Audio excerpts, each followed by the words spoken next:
The watch makes you hungry. Yeah, the watch does. No, seriously, I look at the waffle dial. Daddy jokes. It's easy and anyone can do it.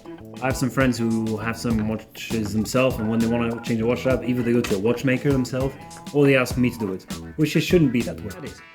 How can I give this a real coat? Well, it's simple. Just a little bit of limoncello.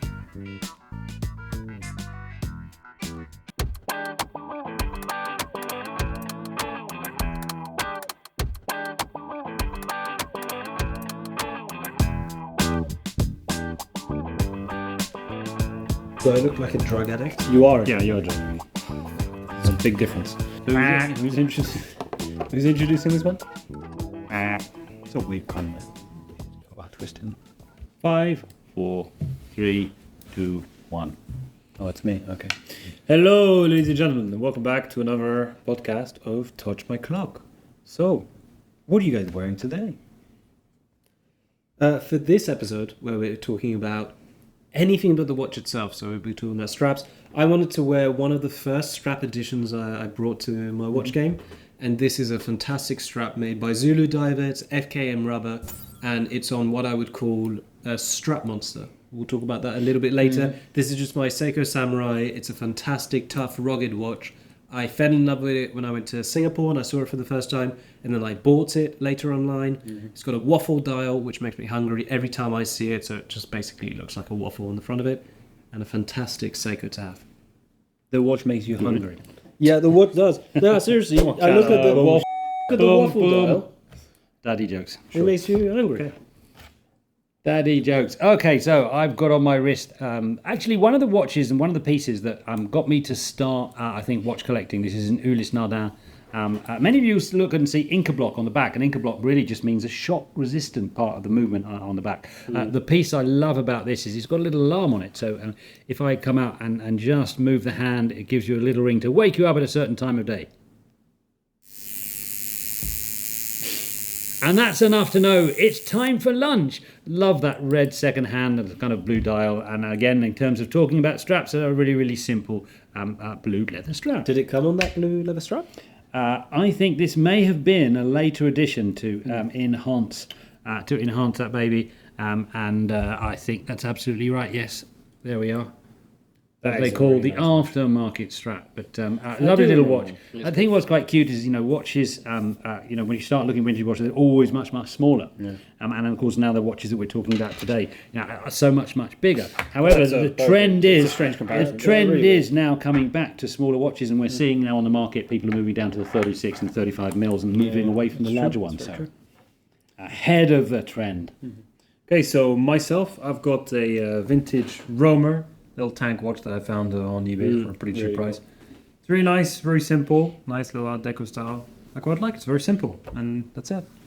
But today we are talking about watch straps. So I thought this watch was good because of the type of what it is called. So for anyone who doesn't know, on older watches, they are basically, there is no spring bar, and it's basically straightly integrated. So if you want to put a leather strap, this is called open end strap. So you can open these metal bars and put the watch in. And yeah, so that's one type of strap. Shall I show a little demonstration? No, I'd probably going to break. But I will, because of course we're going to talk about a lot of straps. Here is your typical NATO straps.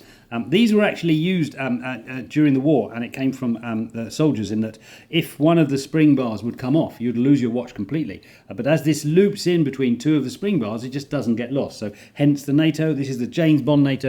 You've got another one there as a Tiffany blue NATO. But actually, I wanted to talk to you today about the quick release. So between two of us, Max is going to change the strap on one of his watches to show you how you can absolutely change your watch and make it give a really, really good look and a different feel without buying a new watch. Just buy a new strap and put a different strap, and you've changed the dynamics of your watch completely. So whilst Max is doing that, we're going to have a live demo. I've got the quick release. And the watch I've got at the moment it's a William Wood, another one of those fabulous British designers. His grandfather, I think, was a fireman. Money goes to a fireman's charity.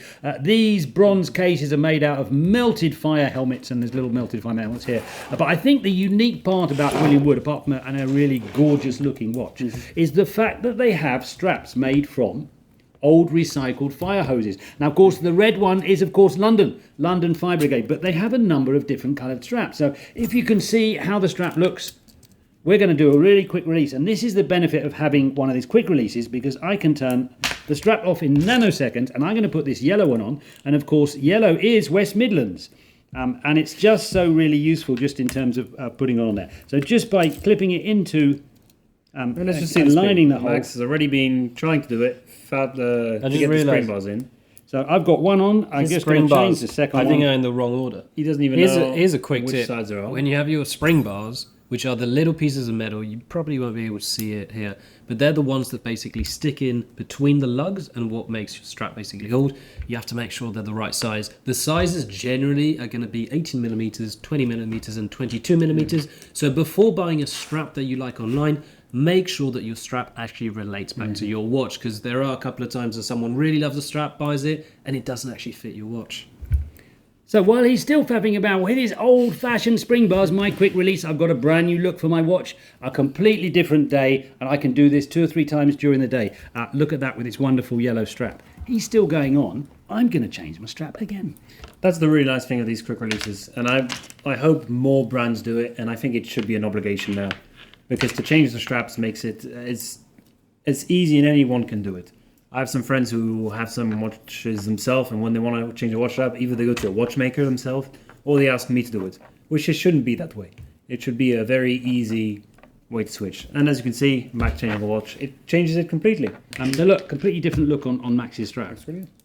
So I guess the moral of the story is, before you buy a new watch, try to change the straps in yours, and it feels completely different. I know we completely don't know what that means, because we're still buying tons of them anyway, but it's worth doing, and it's worth changing it up. It changes the style completely. I mean, you can go from, you get very smart to when you get Milanese bracelets, and then you change to some NATO. Here, for example, it's this independent guy who makes straps out of parachutes. It's from stevia straps, really nice, and it completely changes the look. So, and here's something else that you can do to your watches to give them a real fresh feel. This is a brass watch. I'm sure many of you have a brass watch. It's a fabulous, fabulous metal. But this is one, look how shiny that is. How can I give this a real coat? Well, it's simple. Just a little bit of limoncello.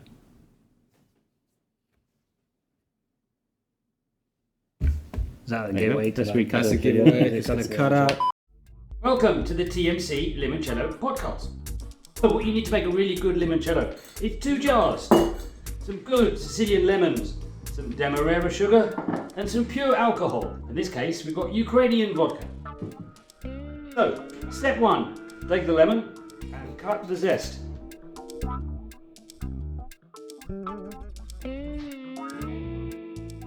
Now, the part of this part, white is bitter, so we need to make sure that we take off all of the white. Just have lemon peel, that goes into a jar.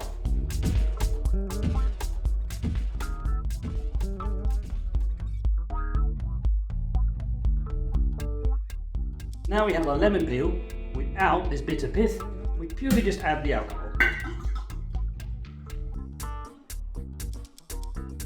Now we're going to let that marinate for 2 weeks.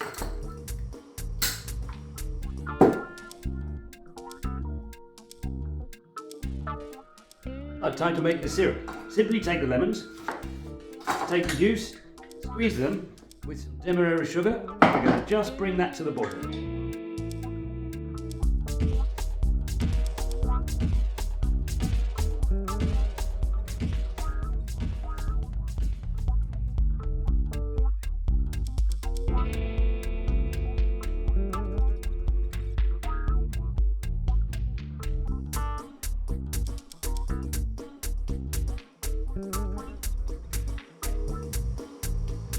We take our lemon syrup, just going to pass it through a sieve, make sure that we pick out any pips.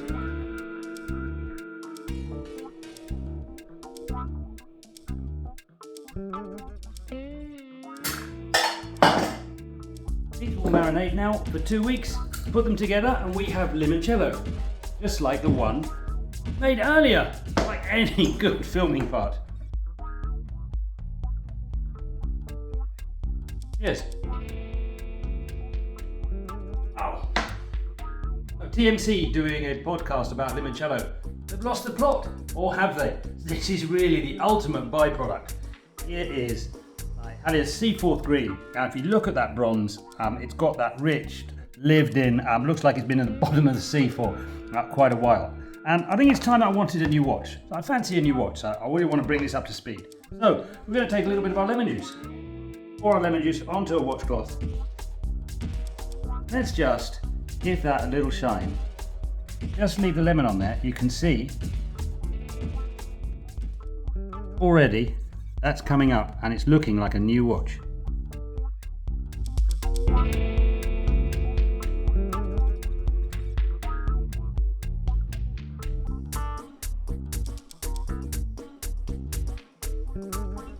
So there you go. What a delicious way to brighten up your old watches. Number of straps, different real fresh looks. Guys? Right, let's talk about it a little bit more. We just mentioned NATO straps. So for those that might not know what a NATO strap is, as we just showed, they're these straps right here. They were commissioned in 1973 by the Ministry of Defence in the UK. And the reason is, as explained, you wanted to make sure that if your watch did have a certain issue, let's say the lever bracelet broke down, or let's say that your rubber got cut off, you were still able to keep it. Now what's kind of interesting is when you get deeper into these straps, you also realize the differences between what each country did. So this is a NATO strap in the British sense. What you've got here is a paratrooper strap in the French sense. So what the French did was they said, no, we're not going to waste our material. It's too expensive. We have to save our money to buy baguette and croissant. Blazing racism, but sure. And so what they did was they would literally take pieces of the parachute, they would cut it up, and you could see how the buckle is very much different at the back of it. So if I share it here, we'll show a couple of examples on screen. And so even within the straps themselves, you could have a little bit of history, and there's a little bit of collectability behind it. And straps sometimes. And you can have a lot of fun. So This is an American watch. This is a Heritor. It's an American watch. It's the movements from all over the world, but made in America, and I love that little grey. Now on this strap here, what I find, this is a really good strap manufacturer. You want to look out for them. They're called Stevio straps. And on Stevio. On Stevio straps. I just talked about it. Just talk about this one. You don't listen to us, do you? This podcast is like Here, for example, it's this independent guy who makes straps out of parachutes. It's from Stevio straps, really nice, and it completely changes the look. So it's like a one-way. Yes, but you see, Is he just showing the same strap? Yes, that was a parachute. Yeah. This one actually, with its little British, is actually made from a British Land Rover. So slight variant in terms of the parachute. And again, another element of how you can really change a watch up using a slightly different variant. What do you mean a Land Rover? from the Land Rover, roof, the canvas at the top of a Land Rover. Canvas. Well, this is a parachute, different material, strap maker. Well, that's very cool. And but what are your favourite websites to buy straps? I think I'm absolutely in love with the Strap Tailor. I think he does some incredible straps. You have to really save up for them. They're not given away. But what I love about them, you've given a choice. So you firstly you measure your watch. And you make sure you're measuring it on the inside, so you've got the right dimension that Max was talking about earlier. And he will tailor it for you. So you say, listen, Strap Tailor, I want it to be 20 millimeters, 22 millimeters. You can then say, well, actually, I want a release or not. You can choose the type of buckle you want. You can choose the type of straps, and they will just send them to you. And the quality is exceptional. They do that wonderful blue lizard you saw that was just to die for, absolutely die for. So it's certainly one of my favourite, but I do love Stevio. He's got a sense of humour. They're a lot of fun, as you saw. Two variants of that strap, the old Land Rover, He does go quite extravagant. and they're really a lot of fun. So they're probably my two favourite. Yeah. Max? Here are two last things I think are important to mention when we're talking about straps. Number one, the tools that you need. So during the demonstration for this, I was able to do it just with my hands. I didn't need to do much. However, sometimes you get into tricky positions, and what you need is a little tool like this or like that. And this will enable you to not only on one side pop your strap out if needed at certain points, but also on the flip side, you're able to push in your pins into your watch. So this is a vital instrument that you probably can get for free when you buy a strap or buy a watch. And then the second part is not all watches can actually have their straps interchanged. So I would double check if your watches are integrated or non-integrated. This is an example where, for instance, ish integrated, so you get a little bit of it that you could remove and change out. However, you're limited by the straps you can wear. Certain watch manufacturers are going to do this on purpose, so they can sell you straps that only they have made or they have worked on, although you can find some third-party offers. But sometimes, like let's say the Royal Oak, they will have a strap that is integrated into the case, which means you can't change it up. And isn't that a little bit of a So shame my sometimes? Bell & Ross has got a little metal bar that goes through and a special specific Yeah, tool yeah. unique to Bell & Ross. But lo and behold, on the market, you can go to Stevio, you can go to Strap Tailor, or you can just just sieve eBay and look at the amount of incredible straps that you can get that will fit a Bell & Ross. And you can find that for most watches. And as the whole point of the episode is, you can absolutely change the dynamics of your watch just by changing the strap. Totally. That's it. It's a good wrap.